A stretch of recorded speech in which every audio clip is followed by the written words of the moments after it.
चलिए, आपका अगला प्रश्न है कि एक शंकु का आयतन निकालें। एक शंकु का आयतन निकालें जिसकी ऊंचाई 28 सेंटीमीटर और आधार की त्रिज्या 21 सेंटीमीटर हो।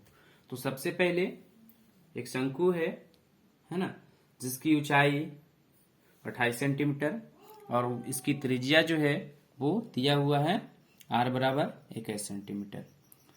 तो चलिए हल करते हैं। इसको यहाँ पे दिया हुआ है कि शंकु की ऊंचाई यानी कि h से रिप्रेजेंट करते हैं शंकु की ऊंचाई को। शंकु की ऊंचाई h बराबर 28 सेंटीमीटर और शंकु की आधार की त्रिज्या r बराबर 21 सेंटीमीटर है। प्रश्न से चलते हैं। तो यहाँ पे है प्रश्नानुसार शंकु का आयतन बराबर क्या होता है। तो शंकु का जो आयतन होता है 1/3 पाई r स्क्वायर h। चलिए इसको मान रखते हैं। 1/3 पाई का वैल्यू 22/7, आर का वैल्यू मेरा कितना है 21 21 है, 21 गुने 21 और एच का वैल्यू कितना है 28 है। इसको अगर हम हल करते हैं तो यहाँ से 7 से 7 जो है आपका कट जाएगा 8, यानी कि जो है आपका ये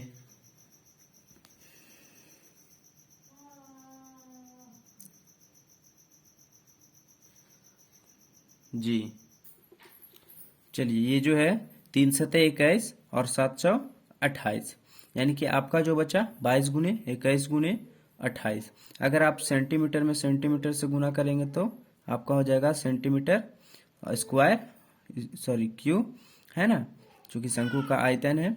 तो इस तरह से अगर हम इसको मल्टीपल करते हैं तो आपका जो आंसर होगा 12,936 होगा। ये जो है आपका करेक्ट आंसर हो गया। चलिए अगले प्रश्न की ओर हम बढ़ते हैं। चलिए आपका अगला प्रश्न कहता है कि दो वृत्तों के त्रिज्याओं का योग 140 सेंटीमीटर है।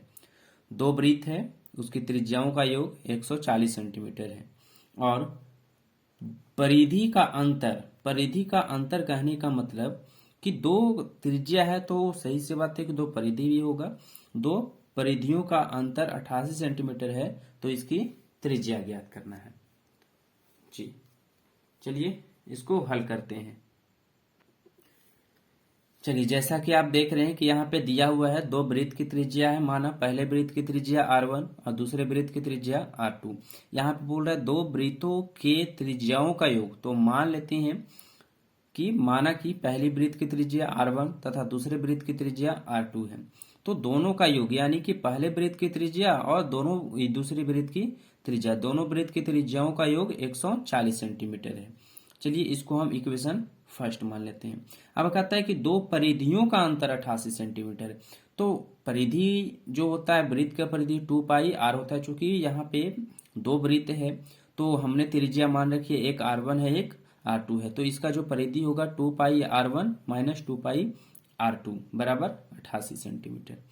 चलिए अब देखते हैं यहाँ पे 2 पाई हम कॉमन लेते हैं तो यहाँ से आपका जो है बच जाएगा r1 minus r2, r1 minus r2, है ना, r1 माइनस r2 बराबर 88 सेंटीमीटर। यहाँ से जो है आपका कट जाएगा, यानी कि ये जो हो जाएगा पाई का वैल्यू अगर हम रखेंगे तो इस तरह से r1 माइनस r2 का वैल्यू जो है आपका 14 आ जाएगा। यहाँ से आपका समीकरण फर्स्ट निकल गया, r1 प्लस r2 बराबर 140 और r1 माइनस r2 बराबर 14 सेंटीमीटर।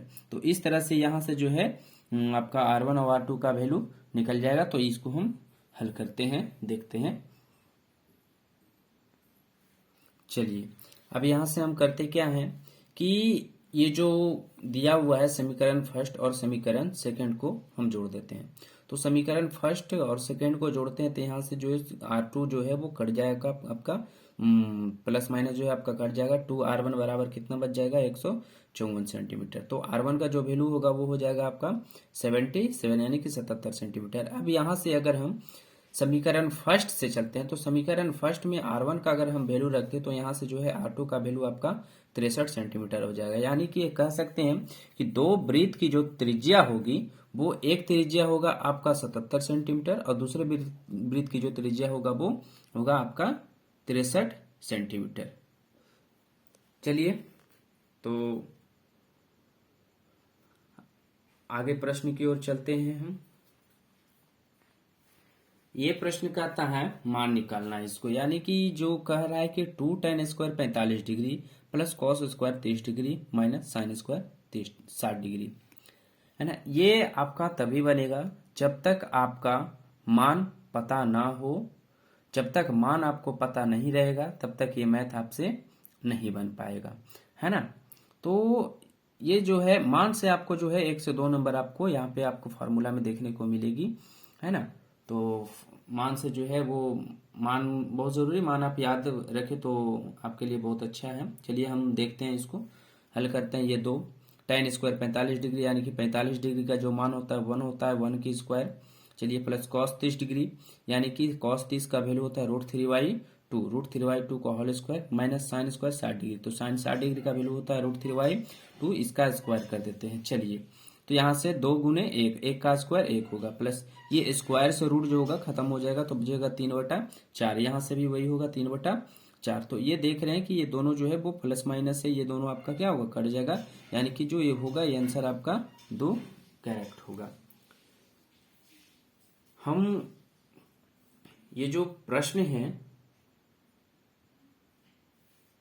कई वर्षों से जो प्रश्न पूछे गए, यानी कि 2012 से लेकर 2021 तक जितने भी प्रश्न पूछे गए हैं सभी प्रश्नों में से छांट कर ये 2023 के लिए इंपॉर्टेंट प्रश्न बनाए हैं। चलिए आगे देखते हैं नेक्स्ट प्रश्न की ओर। चलिए ये आपका जो प्रश्न कह रहा है ये बहुत इंपॉर्टेंट क्वेश्चन है। ऐसे प्रश्न एग्जाम में देखे जाते हैं, ऐसे प्रश्न जो है आपका 3 नंबर या 2 नंबर में जरूर पूछेगा। हो सकता है तो अंतिम पद दे दे, हो सकता है पदों की संख्या निकालने के लिए दे दे, है ना। इस तरह से समांतर श्रेणी से जो है आपका 5 से 6 नंबर का सवाल जो है वहां पे देखने को मिलेगा। तो इसको चलिए हल करते हैं। यहाँ पे आपका कह रहा है कि समांतर श्रेणी ज्ञात करें जिसका 5वां पद 15 तथा तीसरे तथा 8वें पदों का योग 34 है। चलिए इसको देखते हैं। 5वां पद यानी कि n बराबर जो है 5 है, ठीक है। तो इसको हम लिख सकते हैं a + 4d बराबर 15। चूंकि आप जानते हैं कि tn बराबर जो फॉर्मूला होता है a + n - 1 × d, तो यहाँ पर n का जो वैल्यू है वो 5 है। अगर 5 में से 1 हम घटा देंगे तो 4 बचेगा, 4 में अगर d से मल्टीप्लाई करेंगे तो 4d हो जाएगा। ये आपका इक्वेशन जो है वो है फर्स्ट है। अब कहता है कि तीसरे तथा 8वें पदों का योग, है ना। तीसरे, तो इसको हम लिख सकते हैं a + 2d, योग बोल रहा है a + 7d, ये दोनों का जो योग दे रखा है वो दे रखा है 34। पिछले बार हमने एक वीडियो बनाया था उसमें 10 अति महत्वपूर्ण प्रश्न जो है बताए हैं, तो उसमें बहुत सारे विद्यार्थियों ने कमेंट किया कि सर आप बहुत स्लो बताते हैं तो थोड़ा सा फास्ट बताइए। तो हम थोड़ा सा फास्ट चलने के प्रयास करेंगे, फास्ट बताने की कोशिश करेंगे। अगर इसको हम कैलकुलेट करते हैं तो आपका जो हो जाएगा 2a + 9d = 34। ये आपका हो जाएगा समीकरण सेकंड हो जाएगा। चलिए ये आपका समीकरण 2 निकल गया। अब यहाँ पे समीकरण आपका फर्स्ट है कि a + 4d = 15 और समीकरण सेकंड है 2a + 9d = 34। अब आगे चलते हैं। समीकरण फर्स्ट में 2 से गुना कर समीकरण सेकंड को घटाने पर, समीकरण फर्स्ट में 2 से मल्टीपल कर रहे हैं और समीकरण सेकंड को घटा रहे हैं। तो चलिए समीकरण फर्स्ट में हम 2 से गुना करते हैं। तो समीकरण फर्स्ट में अगर 2 से गुना करेंगे तो आपका हो जाएगा 2a + 8d = 15 दूना 30। आपका समीकरण सेकंड क्या है 2a + 9d = 34। इसको आप अगर हल करते हैं, घटा रहे हैं, चलिए तो ये जो 2a 2 है आपका कट जाएगा, यहाँ से माइनस डी बराबर -4। तो माइनस से माइनस आपका कट गया, जो डी का वैल्यू आया वो आपका 4 आया। जब आपका डी का मान निकल गया तो यहां से जो है आप डी का वैल्यू कोई भी समीकरण में रखिए, डी का मान समीकरण फर्स्ट में रखने पर, जब हम डी का मान समीकरण फर्स्ट में रखते हैं तो यहां से ए का वैल्यू निकल जाएगा। यानी कि हम कह सकते हैं a प्लस 4, डी का मान कितना आ गया 4 आ गया, बराबर कितना हो गया 15 हो गया। यानी कि हम कह सकते हैं a प्लस 16 बराबर 15। यानी कि a का जो वैल्यू आ जाएगा वो आपका -1 आ जाएगा। अब यहाँ से आपका जो प्रश्न बता रखा है कि समांतर श्रेणी ज्ञात करना है, जैसा कि आप यहाँ पे देख सकते हैं समांतर श्रेणी ज्ञात करना। तो समांतर श्रेणी ज्ञात करने के लिए आपको फार्मूला पता होना चाहिए, तभी जो है आपका निकलेगा। यहाँ से आपका डी का वैल्यू मालूम हो गया, ए का वैल्यू जो है मालूम हो गया। अब समांतर श्रेणी ज्ञात करते हैं।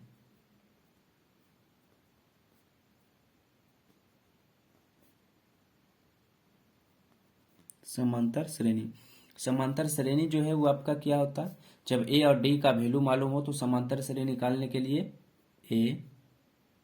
ए प्लस डी, ए प्लस 2d, ए प्लस 3d, इस तरह से डॉट डॉट जो है ए प्लस एन डी तक आप निकाल सकते हैं। चलिए ए का मान कितना दे रखा है -1 प्लस 4, -1 प्लस 2 गुने 4, -1 प्लस 3 गुना 4, डॉट डॉट डॉट अभी जाएगा आगे -1। अगर इसको यहाँ पे हम देखें तो ये 4 में से अगर 1 जाता है तो आपका 3 बच जाएगा। यहाँ से जो है 4 दूना 8, 8 में से 1 जाता है तो 7 बच जाएगा। यहाँ से 4 3 12, 12 में से अगर 1 जाता है तो आपका 11 यहाँ पे बच जाएगा। इस तरह से n तक चला जाएगा, ये जो है आपका आंसर हो जाता है। चलिए अगले प्रश्न की ओर देखते हैं।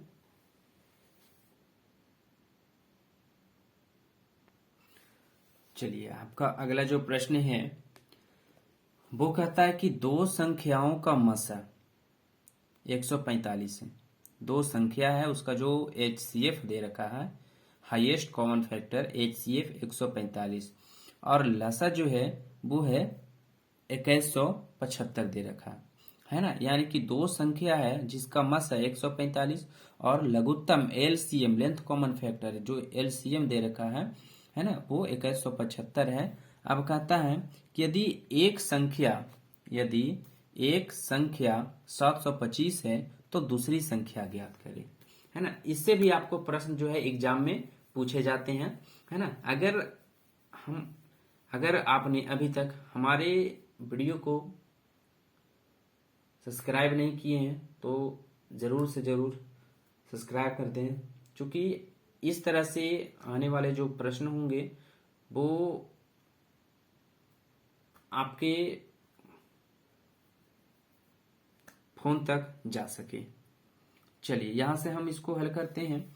तो यहां से जैसा कि दिया है कि लसा बराबर 2175, मसा बराबर 145, पहली संख्या जो है वो 725 दे रखा है। पहली संख्या 725 से दूसरी संख्या निकालना है। एज बी नो डेट जैसा कि हम जानते हैं, है ना। एज बी नो डेट यानी कि जैसा कि हम जानते हैं कि पहली संख्या गुने दूसरी संख्या बराबर क्या होता है, लसा गुने मसा।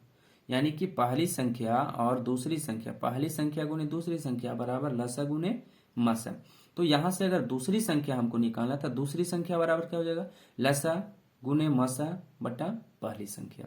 तो चलिए दूसरी संख्या हम देखते हैं। यहां से दूसरी संख्या अगर निकालेंगे तो लसा कितना दिया है 2175, मसा कितना दिया है 145, पहली संख्या 725। तो यहां से अगर हम कैलकुलेट करते हैं तो 7 तिया 21 यानी कि 7 तिया 21, 25 तिया 75, यानी कि 3 बार में जो है ये आपका कट जाएगा। ये 3 बार में जो है आपका कट जाएगा। तो 145 गुने 3, 145 गुने 3। यहां से जो है आपका दूसरी संख्या जो है निकल जाएगा, दूसरी संख्या वो कितना हो जाएगा, 435 हो जाएगा। तो यहां आप लिख सकते हैं कि अतः दूसरी संख्या 435 है, ये आपका आंसर हो जाएगा। चलिए अगले प्रश्न की ओर चलते हैं।